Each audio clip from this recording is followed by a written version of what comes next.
Comme on son réel plaisir pour faire live ça avant même ça les chaque fanatique nous pas dire moi bonjour dia là content pour faire un nouveau live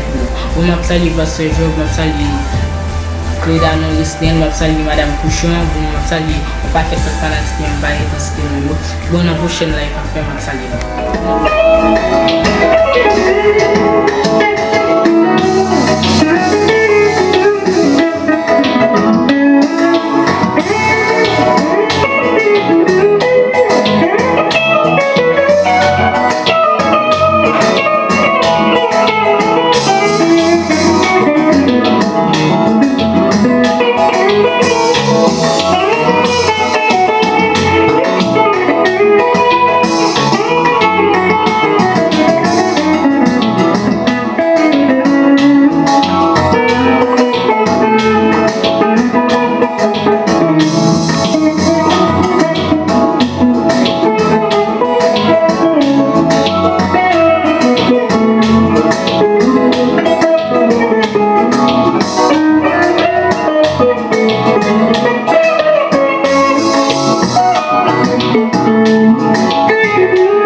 De la 94.1 Bombardopolis FM.